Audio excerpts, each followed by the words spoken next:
So, welcome to the Components of an Effective Outreach System webinar.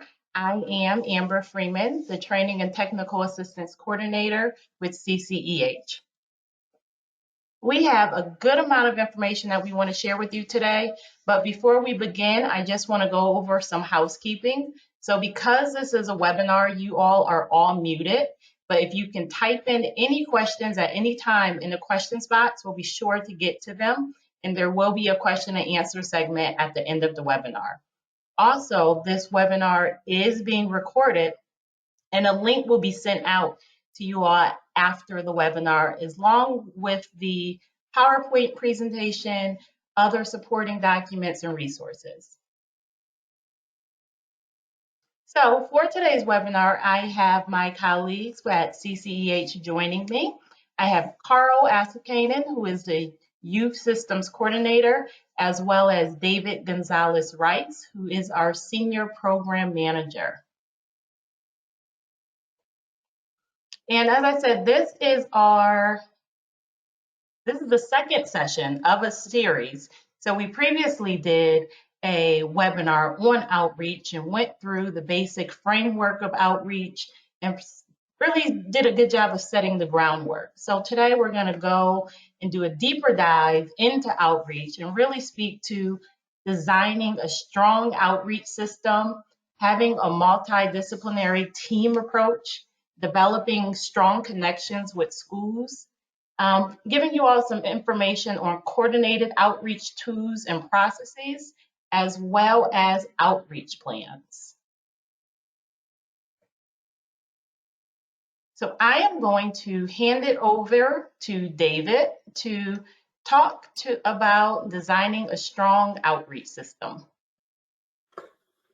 Good morning. Thanks, Amber. So just to do a brief recap, thinking back to what we talked about in the first session, one thing to bear in mind is that we're not talking just about a strong outreach program or a skilled outreach staff person, but an outreach system. And so we're especially interested in outreach going hand in hand with coordinated entry. That's our focus here. Some of what we'll talk about today could apply to other contexts of bringing services to people where they're at, apart from the homeless services sector, but that's really how we're trying to think about this, is how outreach is an aspect of what we call a CAN in Connecticut, our Coordinated Access Network, or your coordinated entry system does. Another piece of context that I'm sure a number of you have top of mind is that here in Connecticut, we have a Department of Housing RFP that's out right now. I know a lot of your communities have been holding planning meetings around that. And it's written in a way to really encourage you to build up a surge or increased outreach capacity in the coming months with funds coming under the CARES Act. That's particularly collaborative, systemic. So even the way that RFP is written, looks to incentivize a collaborative and coordinated approach. So we talked last time about just some of the functions or the tasks that homeless outreach needs to accomplish. And just to summarize, it's being able to identify who's out there. Is there somebody in the Walmart parking lot when a new tent pops up in a public park where there hasn't been anybody in a while? Becoming aware of that as fast as you can as a system. A mobile CAN appointment, that's a coordinated entry assessment. It does specific things in our system. Used to be face-to-face, now is a phone-based appointment. And we'll talk a little bit more about what kind of processes happen in that stage of coordinated entry. There's verification of homelessness, especially for our COC housing projects. There's responding to things as they come up in the community, whether that's your law enforcement officers, business district, property owner, reaching out to say, hey, I've got a situation that's getting kind of hot here. Can you do something about it? There's what a lot of you would point to as the particular strength of outreach projects, which is engaging with people who maybe aren't seeking services. Then there's a lot of things that could fall under the heading of case management. So to speak now to outreach and coordinated entry and how those things go together and in some ways are two different faces of each other. depending on your conditions on the ground and what inventory of staff or agencies you have available, you could think about how outreach and CAN or coordinated entry interact in a couple of different ways. So I like to put it this way, and this is just sort of colloquial, but either your outreach team should be able to access everything that can be done at a CAN appointment, or everything that is done by the CAN or in a CAN process is available in a mobile outreach mode, right? And either of those things, it's like 6 of one, half dozen of the other, right? So just to spell out what I mean a little bit, we think of diversion conversations and accessing financial assistance for shelter diversion is something that usually happens at an appointment, but could also happen with an outreach staff member or with an appointment that happens in a mobile capacity.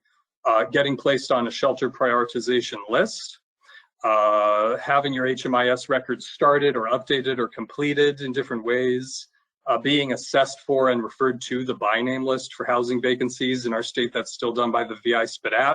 Could be administered in either of those kind of front doors of coordinated entry, even housing location services. Right, a diversion conversation is often about some kind of either mediation with a landlord or identifying a landlord. So any of these things that needs to get done, there's no reason in principle that an outreach worker should have to say to a person that they're interacting with out in the community, we need to call 211 and get you over to an appointment site in order to have this piece done. In theory, your outreach worker could do that directly, but there may be kind of logistical reasons. They've got to talk to 12 people and they've only got so much time that they might want to refer to a built site. But in principle, the accessibility should flow either way. Another thing to think about is that outreach isn't really a service per se, right? It's a way in which services are delivered. Any number of services could be delivered with an outreach element to them. So I just called out here some of the kinds of things that we often are thinking about when we talk about homeless outreach in particular. And these are services that could be delivered as part of your outreach team. You could put them under the heading of outreach, or you're ensuring that outreach is linking back to these things that are mostly happening in an appointment, in a built environment, or over the phone. All of that is possible. But you could also have people doing any of this work who are out, walking around in pairs or threes, either back in the tree line or driving out to the Walmart parking lot, or down at the green in the center of town. So clinical supports is something we're often looking to link people to that aren't always mobile. Peer supports are so crucial, especially for this population. And I'll just say briefly about peer supports in this context, that given how the prevalence of trauma in people experiencing unsheltered homelessness, that I'll hear from community members, workers who do this kind of homeless outreach about people who are ambivalent about moving off the street, ambivalent about moving into housing. And that's such a complex issue where people's readiness to seek or accept help, where they're at in that journey. And peers are just in a kind of an ideal place to get some traction there, or at least to ensure that you and your staff are thinking about the kinds of things that people living outdoors might be facing. And again, housing location services, income or employment, general services coordination, and then harm reduction. I'll flag here that when we talk about harm reduction, we're often just thinking about a narrow band of it. Everything from dental care to seeing your primary care physician is harm reduction, but we're often thinking about safer drug use, helping people access medically assisted treatment, the places where our social safety net is frayed and we have big gaps. That's where we especially need to be strategic about that. So you're going to want to think, are we doing this within the outreach team, making sure the outreach team can get back to it? And then I've listed here some considerations like what's the scale we're going to do this at? How big is the population we're trying to reach? So how many hours of each of these services types need to be found or leveraged or added?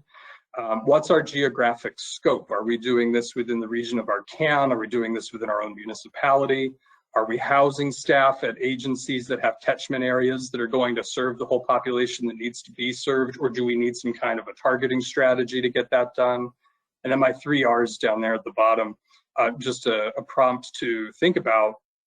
A surge in homeless outreach hopefully leads to a reduction in people experiencing street homelessness in one place or another. And if street homelessness declines in one area and climbs in another, or if a population that was living outdoors in a large encampment becomes a group of people who are living in a hotel, you've got to be ready to redeploy that staff or use the same skills and the same services in a different setting, and not keep working on the assumption that they're always going to be going out to the pier or the green or the Walmart parking lot. So what I've tried to do here, there was a spreadsheet in the materials we shared at the end, and that'll be in the resources at the last slide of this presentation as well, is just to sketch out what might one sort of inventory of staff people who are assigned to outreach look like. So in this example, we're looking at, this is maybe not the biggest urban community in Connecticut, but there are a few different services providers in the community who can all contribute. And in the columns here, I've got the different tasks as I've described them, the functions of outreach, and who we've got in this community who could contribute to each of those. So have someone with a CAN navigator job description, providing homeless verifications and doing a mobile CAN appointment. I'll mention I'm familiar with family CAN navigators who go out and meet people in the community or do callbacks. So we're not only talking here about kind of unsheltered individuals, but there may be a need to do this kind of thing with other populations as well. I'm imagining here that the path outreach worker is able to really focus in on assertive engagement and case management, is relying on other community partners to do the canvassing and sort of just figuring out who's out there in the community. Have a APRN doing assertive engagement along with other people who are going around on canvassing rounds. Then you'll see we're looking to our community partners who are doing the meal center or the church food pantry to help us identify people. And then I've posited here that the peer outreach staff person is able just to focus on identifying who's out there and doing engagement. We're not asking that person to do any homeless verification, not doing any service planning, kind of respecting the role that a peer plays in a system. This is all like could be checked in any number of different ways, and some of these people are just going to be dedicating a few hours of time to this effort. Some are full-timers. Here's another example of a similar exercise. I'm imagining here we've got a larger community with a more persistent unsheltered homelessness, maybe encampment or continuous flow of people through certain spaces. So they've dedicated a few outreach specialists who are doing a number of the tasks, kind of everything short of more sustained service planning. And then they've decided to let their PATH-funded outreach worker just really stick with the mandate there to be more focused on services connections and more sustained case management. And maybe that person is also one of these outreach specialists in the other half of their time. In this community, the clinician out of the community health center maybe doesn't have to go out on rounds, and the other providers are able to bring people in for appointments and prescriptions and so on. And then we've got a recovery navigator focused on harm reduction, who maybe is working at another agency but is able to work alongside. Community policing, thinking of a couple of officers I'm aware of who have some carve-outs on a shelter wait list, right? But otherwise aren't doing diversion funds, right? But are able to kind of put somebody in a priority order for shelter access as they encounter people out in the community. And then school social workers. There's lots to say here. Carl's going to pick up the baton here and talk more about the many kinds of partners that you could have within the schools. I just want to say again, I'm often thinking about individuals without children who've been living outside for some time, but especially lately, especially in the current context, we know that it's important to have eyes and ears out in the community who are identifying families with children who are housing unstable and or also living in a vehicle or a family where we would want to activate our emergency protocol to get them into shelter as fast as possible. So these are not totally distinct efforts serving those two populations. Take it away, Carl. Awesome. David, that's great. I would just, I've got a little bit of content here, but I would just chime in and say, just to highlight what DGR was bringing up, that outreach is not this particular service, but really a delivery of many services. I think that's a really important point to consider when diving into the detail here of the work that many of the coordinated access regions in the state are doing with school districts, which is really labor intensive. And also I would say to just as a preamble here is that, it's great to think about and consider school partners as part of this multidisciplinary team, because we know that schools are faced with housing instability of their students and families and literal homelessness of those as well. And we don't want them to operate in isolation. And I know that this is I'm like a broken record here, and I said this kind of in the last webinar we had as well. So I have a couple documents to support this that I'll show you after I go through these couple slides. But really, those of us who do work in schools or have worked historically in schools, or those of us who are on the line who are part of the school cohort who's trying to address and frankly prevent homelessness and housing instability in school settings, it can come from any number of actors within the school districts. Primarily, per statute, we're thinking about the McKinney-Vento liaisons, but that's just a title, frankly, and there's supposed to be and often is a cohort of folks around the McKinney-Vento liaison that are helping with their work. I want to just call attention to the variability of who that group could be, right? So we could have a social worker at the school level or someone who's working as a guidance counselor. We definitely know that we need to educate registrars or the registration process within schools to be kind of open and seamless for those who are without housing. Just in a kind of sample way, yesterday I was just cruising around looking at the way that districts announce their registration guidelines for new students or returning students to their areas and or to the district, and it's not always clear that the McKinney-Vento or the unhoused student is that accessibility is equal, or that the terrain is equal to school resources for those who are without housing. So really, the McKinney-Vento and the registrar are supposed to work in coordination, and the school district itself is supposed to be cooperating with those families who are unhoused or struggling with housing. There's a big effort from the State Department of Education to focus on student attendance teams, which are cohorts, and hopefully some of you on the line are part of these cohorts that address absenteeism, right, and chronic absenteeism, of which homelessness and housing stability could really factor into those considerations. Certainly McKinney-Vento, food service operators, administration, not frontline staff, but also admin and boards of education, and bus drivers. We have a fantastic motivational officer, which is an attendance officer for the New London School District by the name of Dale Clark. I'll just call him out, who has just been fantastic in helping the McKinney-Vento identify and working with the school district. So there's these two slides that I have. One is who are the actors within the school that could actually make these connections to HMIS or to coordinated access or to the dedicated youth groups, the youth engagement team initiatives that are addressing homelessness in your community now. That's kind of this slide, and the connection to the CAN.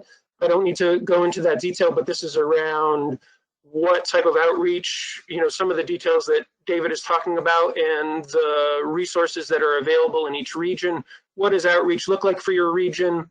How can students and or families access the any of the supports that are available through that 211 call, or through contact with your outreach worker, right? Diversion and rapid exit and rehousing are all important. So I have a document I'll share shortly with you from the New Mexico Public Schools that is this implicit connection started by public schools in New Mexico to more directly connect students and families to coordinated access or to shelter resources in their community. So again, we'll point at that in a moment, and that'll also be included in the items that will be included with the with this recording as well. So the next slide is kind of, we take the reverse look at this, and it's more as how can shelter providers, family shelter providers, how can those who are operating within the system of CAN, be that clinical providers, rapid rehousing, case management, youth navigators, how can they be connected to schools? And how can this greater community of service providers for young people, frankly, and for families be more directly connected with the McKinney-Vento liaison, right? So without explaining this like too much further, there's like two ways that this can work and that we want to see this process and this system work throughout the state and within every school district. So you have our Yeti and CAN housing placement staff and those meetings that take place, and the outreach workers that are funded through DEMIS and their PATH and their HOT outreach workers really focused on specific populations, but what could the connection or what should the connection to the McKinney-Vento look like? And how can we make those connections more viable, right, for at all times for outreach workers? Particularly interested here in making sure that shelter staff are aware, like all shelter staff are aware of the connections to the McKinney-Vento that might be in the district. So family shelters in particular, you're on our radar, and I know we have a lot of trainings going on at CCH, and many of them do focus on the family shelters. And so we want to like keep you at the front of our mind for your connections, and you'll see the template that I have for that. And then also, and I've already kind of alluded to this, but like the broader youth serving community organizations, the YSBs, the YW, the YMCAs, Park and Rec, who is it that's, or the libraries are operating on these like fitful schedules right now with COVID, but like how is it that we can make sure that community providers as well as CAN and our typical like system homeless service providers, how can we make sure that they're connected and know who the McKinney-Ventos are at any particular district? So I'll just backtrack and I'll show, if I could share my screen, I will show the first document that speaks to the school connection to HMIS. And this is, again, we'll share this with you after this recording and after our presentations here today, but this is from the state of New Mexico. This is a homeless student referral form for community providers, and this is something that was started by the New Mexico Department of Education. That really just like it lists the student ID, the child's name, a little bit about or actually some detail about their housing status and where they are, and family information, and also a little bit about resources that they may have had access to already. A very general form, but this formalizes the communication. Yes. I'm sorry to interrupt you, but we're not seeing your screen. Oh my God. Apologies. There we go. Sorry, all I can see is myself on video, and it's kind of shocking. So, as long as you can see, is that all right? Yes, we see it now. Okay, apologies. I apologize for that. So again, but this will be included. This is the homeless student referral form from New Mexico, right? That lists a little family information, the disposition of the family, and is a heads up for coordinated access areas. So we could use something like this in the state of Connecticut. There are some forms that are used statewide per conversations with Louis Talarita and the State Department of Education. There are some forms like this kind of in existence district by district, but I would just say consider a tool like this to make more formal the communications between the school setting and coordinated access. And then hopefully I can do this correctly. I also have this form, which is providing information in the other direction. So not going from school to coordinated access, but going from coordinated access to the school, and really calling the attention of the McKinney-Vento to a homeless family that might be, or individual that might be in your community. And this is where I think we're training for an awareness and resourcing up our family shelters and shelters in general, just about the importance of the awareness of the McKinney-Vento at the district level could, really makes, we're trending toward making these instances of homelessness brief, right, and rare, and hopefully non-recurring. So again, without going into detail of this form, you can just say that this is, it says right here, this is a referral form for service providers to refer students to their homeless education liaisons.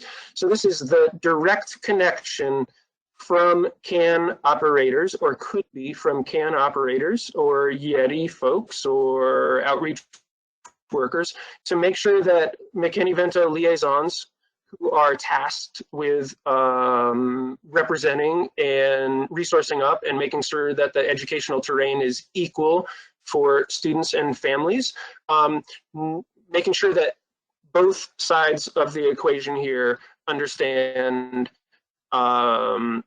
what's happening in the community. So again, this is a form that we'll share. This was from our partners at Schoolhouse Connection. It happens to be a form from Kansas that is a direct referral form. So again, these exist.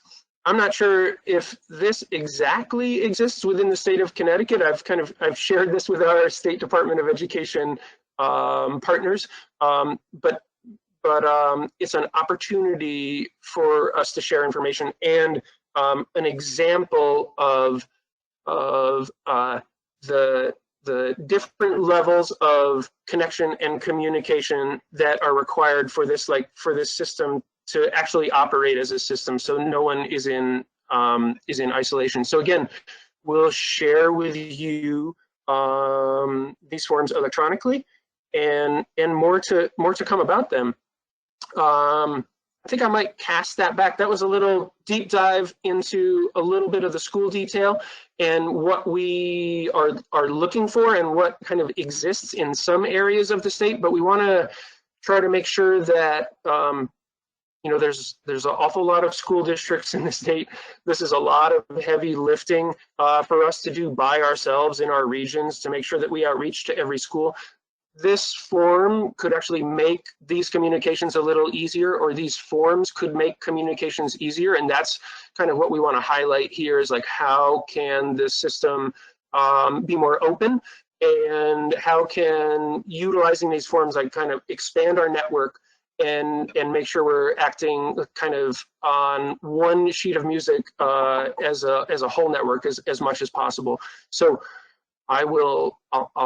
I'll stop there and pass this back over to DGR.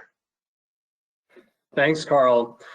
And just a note to those outreach and shelter providers who are accustomed to working more with the population without minor children in their care.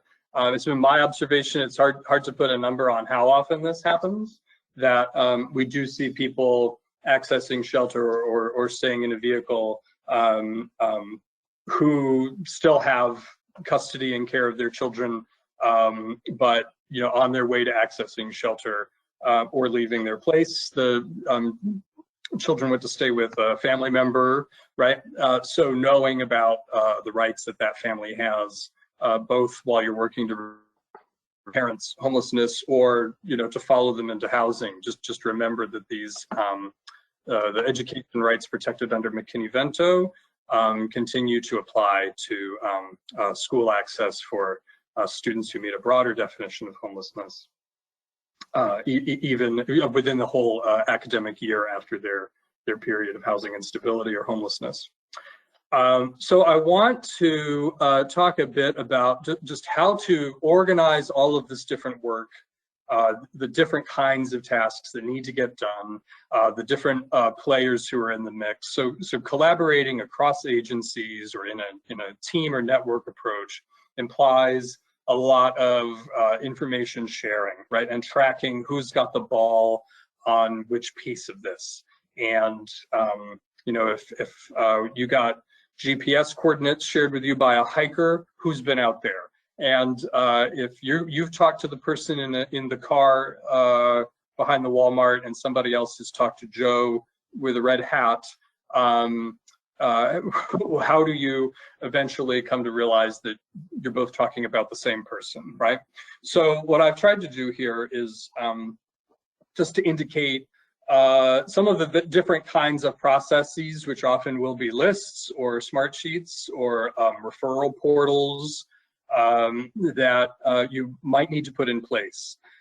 Some of these can be the same. That is just one tool or one by name list that does more than one of these things.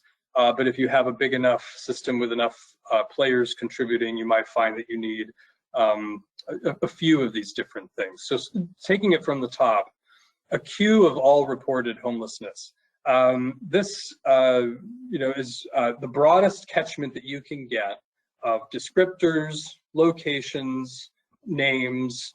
Might come in through more than one portal, right? Your 2-on-1 appointment schedule is one of them. I know a couple of CAN navigators who look at the no-shows on their 2-on-1 appointment schedule in the Connecticut HMIS and go and call those people, right? That's one kind of a queue of reported homelessness that was not resolved. Another, informally, very often outreach teams are just getting calls from local partners, your mayor's office or the police officer that you're accustomed to collaborating with, and that might set the agenda for their work. What I want to encourage you to think about is how to be collecting and tracking those reports as they come in, so that as a system, you're triaging, where to dedicate that outreach time and understanding the size of the gap and what you might need to add in terms of capacity to follow through those different reports. So the agenda for outreach in Connecticut tends to get set in a kind of fragmented way, community to community. And we may have an opportunity here with the ESG CARES Act ramp up to get a little more intentional about that, the biggest possible roster of all reported homelessness. You have the sites you're going to, so the DEMIS outreach plans that many of you have participated in developing do a good job here of spelling out, these are the locations we know where we need to go. This is who's going to go there and how frequently, and updating that every few months so that you have the chance to adjust as conditions change on the ground. Shelter priority lists are housed in different places in our system, typically outside of HMIS in Connecticut, although being placed on a shelter wait list is a 2-on-1 appointment outcome that will be logged, but the actual kind of sorting and filtering and setting of priorities typically happens in a local either Smartsheet or offline spreadsheet, and it's important for you to know in your CAN where that's happening and to ensure if you don't know how to ensure that unsheltered status is factored into that prioritization, or at least is captured and reflected, and how your team who's doing outreach and serving as a mobile can, in some ways, if you choose to set them up that way, can access the shelter priority list in this, equivalent to how it would be done at a CAN appointment. Encampment rosters, this is something that I've dealt with a couple of times, both in my previous role as a CAN coordinator and more recently supporting a city or two with attempting to avoid clearing an encampment and to lead with the offer of services. So sometimes you've got a specific function that you need to follow for a little while. This maybe isn't something you need to do all the time, but either because of what's happening in a city, or because a specific encampment is becoming increasingly unsafe just where it's located, or violent incidents that have happened there recently, it could be really important to just focus in more narrowly on the people who are staying at that site. So to be able either to figure out how to flag, in the database that you're using that somebody's related to that site, or how to export and monitor that roster more closely for a time, could both be important things to do. You've got some providers like PATH who are mandated to serve a specific population. So if we know, just for example, that program can only enroll in case management people who have serious mental illness criteria. So you will always have this kind of nested roster of people that are getting followed by specific programs as a kind of narrower band of who you're working with. And then the last list here is what we call in Connecticut the by name list. I always call it the capitalized by name list, because every one of these could be by name or pseudonym or physical descriptor. But you've got people who are assessed by the VI SPDAT, or your standardized assessment required by your coordinated entry, who are sort of document ready to accept a rapid rehousing referral, a permanent supportive housing referral. So again, I have experience of sort of doing the best we could in the Eastern CAN to use the capital BNL by name list as our coordinated outreach roster, right? Being really assertive about using some of the optional fields in that by name list to flag people who are known to be unsheltered. And that, was never 100% accurate, but it did give us a close enough coordination between the two that we were able to use the same tool for both purposes. That just wouldn't work in every community. And then I know that Journey Home in Hartford and Central Connecticut makes extensive use of Smartsheets, as does Supportive Housing Works out on the western side of the state. So you've got some peers, and I actually have some sample polls from their reports as well that I'll just show you briefly. DGR. Yeah, Carl. I might just add here to the queue of all reported homelessness. There are some efforts kind of statewide, and DGR, or David called attention to this, is that the definition of homelessness within the McKinney-Vento definition also includes housing instability.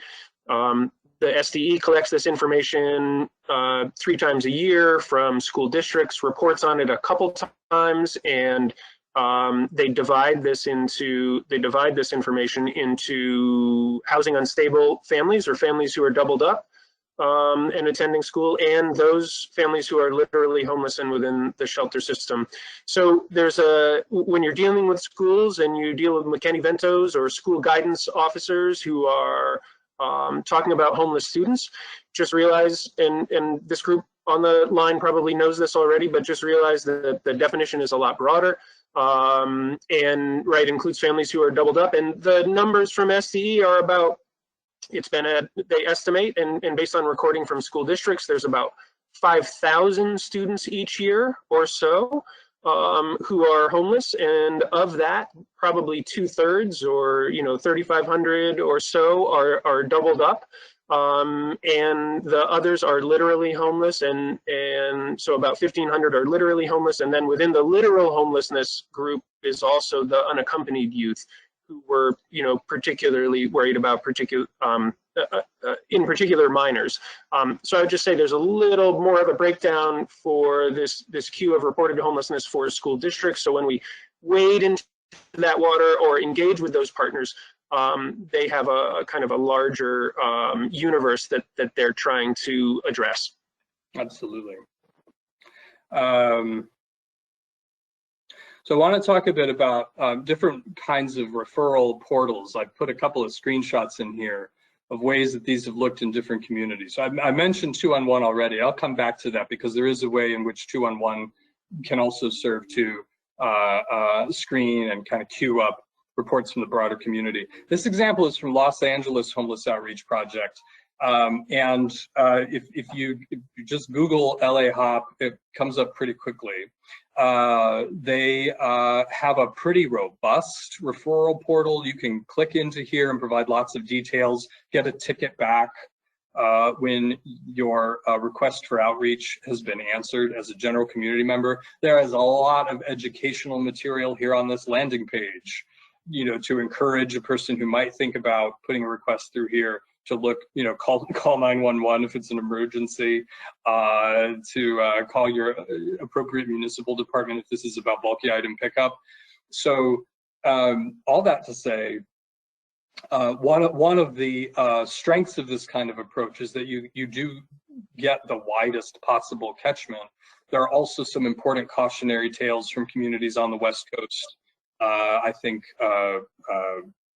Portland in particular, no, I'm sorry, Seattle in particular had a kind of a unexpected consequences outcome with a similar marketing campaign to encourage the general community to report homelessness.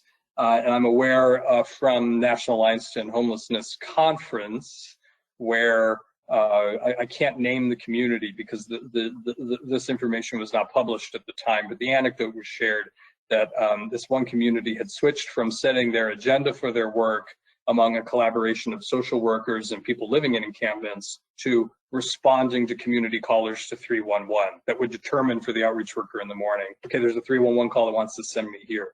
And that shift corresponded for them with a change from declining numbers of encampments to increasing numbers of encampments as they became reactive rather than proactive. So there's a lot to be careful about in this kind of approach. I myself have sometimes talked with partners about a see something, say something kind of way of increasing our reach out to the broader community, but it's important to know that there are some real trade-offs to consider there. So if that's something you want to look into or you think your community could be served by, I'm happy to talk to you about some more of that or to see if we can put you in touch with communities who do that kind of thing. The next example is much simpler. This is from Detroit. I believe this is the a municipal referral portal. This is not public facing. This is something that maybe is distributed to other community partners and asks for just a handful of data elements. So I know, again, of a couple of locations in Connecticut where it's seemed especially important to partner with a provider that is not using HMIS and is not likely to use HMIS, where something like this referral portal can get put together. What it then requires is either your CAN backbone organization, like Journey Home or Supportive Housing Works, to you know, move data over from the Smartsheet that this populates into HMIS. Another possibility might be to have a portal like this come in through 211 and be fielded by their staff to create an HMIS record, essentially similar to a text, you know, request by text or by phone from a community provider. So there's many possibilities that we could look into building out if it seems to you that the way your community is set up, or you know, you're suburban or rural, or you've got far-flung partners, that something like this could help. We'd be happy to talk to you more and explore different ways to organize that.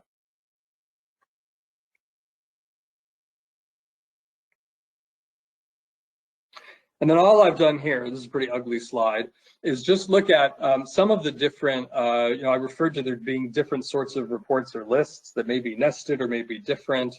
The first couple here are just, what are the column headings and some of the Smartsheet outputs from the CAN agencies that try to coordinate outreach here in Connecticut. What I want to draw attention to is that some of the things you'll be tracking and trying to pull out are different from your standard kind of HUD data elements. So you may want to be intentional about building in now things that you're going to need to track, like physical description, most frequent location, city of origin. Some communities count the number of contacts as only as if you've got a really large number of people that you think are living outdoors, to try to focus in on people that have been encountered by your staff more than once. There could be some reason to do that. If staying in a car, what's the car look like, right? Describe the car if you can. Language. So lots of things that are worth trying to keep track of. And again, these are just coming from Smartsheets tools that people are using to track and coordinate outreach work offline. And that last one down there is from the sheet I was using to work on a specific encampment, where we had a lot of people with pseudonyms and a lot of people with duplicate IDs in HMIS, because whenever, in the last few years they had first gotten recorded, there were a lot of duplicate IDs created at that time. So again, mostly just trying to draw attention to different kinds of things you might need to pay attention to. And it happens, we'll talk about HMIS now for just a minute. It happens that I think a number of you are going to be on an HMIS training this afternoon here in Connecticut. Some of us have been on for the last 2 days with new data standards coming out from HUD.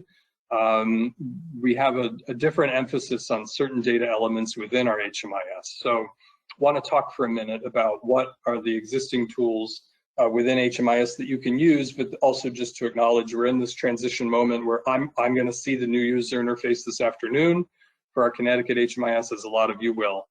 So we've got to figure out together how to use some of these new data elements to highlight the population experiencing unsheltered homelessness going forward.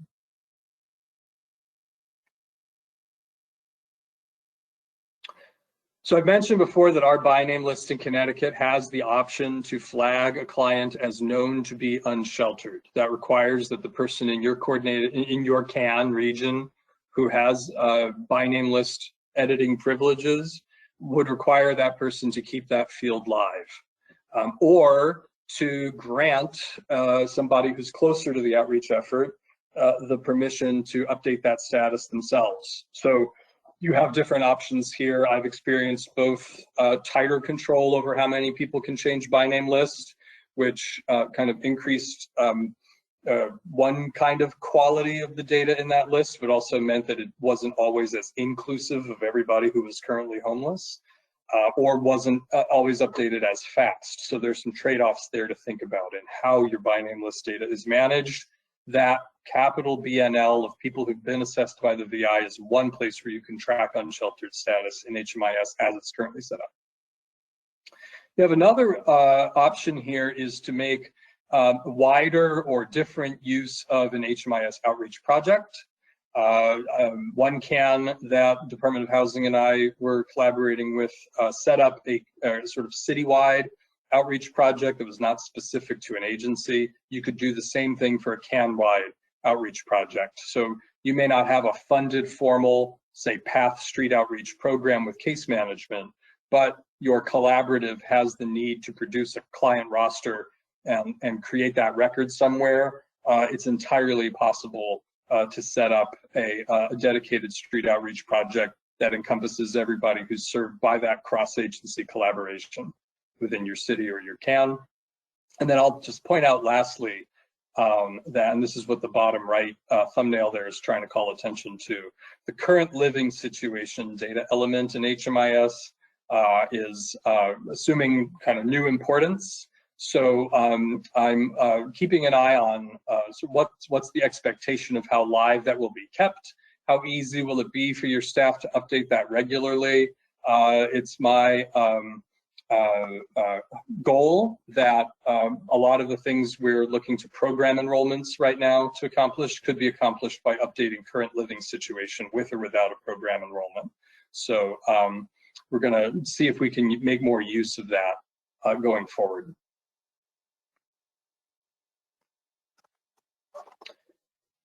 So just a couple of things to wrap up, and I see we're at 11:53 now. I want to draw your attention to these two links, a couple of resources to look at in your planning processes. So here in Connecticut, many of you have just gone through a planning effort, mandated by DEMAS for the path providers. You can, that's the bottom link there. The Connecticut Path Outreach Plan is hosted at the CT Boss website. It's public information. If you want to take a look at that and consider something, just even for kind of your sub-region or, another outreach planning effort that maybe isn't totally encompassed by the CAN, that's something you, of course, are welcome to look at. And then the USICH resource just has a wealth of checklists, planning guides, what stakeholders to pull in, lots and lots of material there. It's all under the heading of encampments, which isn't always the case in Connecticut, but really, if you just bracket that term and think about everybody in your community who might be experiencing homelessness, it's really broadly applicable. So we know a lot of you have just been through the planning exercise and don't want to belabor this point, but want to make sure that you know these couple of models are out there. And if you're working in a CAN where you've not yet seen that path outreach plan, but you think it would be helpful to know what's in it and where you fit in, you can ask the CAN contact person, or we can also help you try to locate that and who might have it. And then I think finally, I'll just point out we've resource page here with a number of the things that we've talked about collected at the end. And Carl, you close us out if you like. I'm all set. I would just say around the plans, there's been some dedicated work on the youth side of the state to integrate themselves into the plan. And I would just say many of you on the line probably have already done that. There's, without going into detail of it, there's the piece that focuses on who's known and unsheltered in your community or in your region, which are these vital acute points of to address within the plans. And then there's also how strong is the network of connections that you have within the region to assist in outreach itself, right? So there's content here that you might not think, well, I don't know anyone right now who's outside, but I have a community partner that's particularly strong and that could help in some of the ways, per those checklists that David showed at the beginning of the presentation. How strong is the network to assist with this identification, referral, et cetera, and to be an important component within outreach as a system. And then here are more of our tools, right? And I think we've shared some of these with you like previously, but really to be comprehensive about the way that we think, because outreach is expansive. This word means a very many things in different communities at different moments. Please, check into these resources and tune into us for the third installment of this series to be determined in the future. Thank you so much. You guys gave so much information, and it's much needed. I know there's a lot of work that's being done in overall outreach. So thank you for joining on this webinar as well as the previous one. And I'll thank you Advance for joining me on the third webinar. If you all have any questions, if you can input your questions inside the question box. I see we had a few that came through, and someone's just asking if you can give a little more clarity on what's meant by community response. What I was talking about there is that it's often coming from government or law enforcement or neighbors, that visible homelessness, homeless encampments, particularly when they rise to a public safety impact, that outreach providers often are called upon or social service agencies are called upon to be part of a kind of planful response to something that starts to get hot in a community. And actually, you've got to put your finger on the fact that I'm trying to be careful not just to call it a crisis response, because I'm aware in a real crisis you want 911, right? That it's not always an outreach worker who's best kitted to respond to somebody who's really in a very acute crisis, although you do have other kinds of mobile mental health crisis and others. Especially right now, when CCH is promoting the CDC guidance to municipalities and police departments not to clear encampments. The CDC guidance also suggests that what a city should do instead is reach out to social service agencies and come up with a planful response to deliver services. So that's where, we're not just saying, let these people be forever located in this encampment, but what's going to be the response that the CAN or the network of agencies is able to deliver. I hope that helps. Yes, thank you. Just another quick question. Someone's asking, if you don't have anything, if you don't have an outreach plan, if you're not really connected to any partnerships, there's a lot of information that you guys provided, but where should someone start? What's a good starting point to really develop a strong outreach system? I think if you're starting from scratch, I would go and look at that USICH document more closely. There's a number of documents there, because if you're in a context where you don't have an outreach collaboration or providers who are already doing it, or they're not talking to each other yet, you've got some stakeholder work to do first, and kind of convening some initial meetings around what your goals are and what the expectations are. And I would say too, particularly if you're in Connecticut, and I don't know, that we'd be happy at CCH to get pulled in to help as a technical assistance provider on getting some of those conversations going and helping to pull in the things that might be relevant to your community. Great, thank you. So we're going to wrap up. We are finished right on time. It's 12 o'clock. So again, thank you for joining this webinar. Also, it is being recorded, so I will send out the recording as well as the PowerPoint slides. You'll be able to access the templates that were reviewed today. And also, this is a series. So this is webinar number 2. We will be having another one where we would like to hear from some providers. We know that there's been a lot of work done in outreach, and we want to hear what you're doing for outreach. If you have any creative things that you're doing or something that's really working well for you and you want to share, please contact us, and maybe we can use you as a resource, or even if you would like to speak on our next webinar. So if you have any additional questions, or if you are interested in providing some outreach information for us, you can email me at webinar@cceh.org. So thank you all, and take care. Thank you. Thanks, everyone. Be safe. Thanks, everyone. Have a good rest of your week.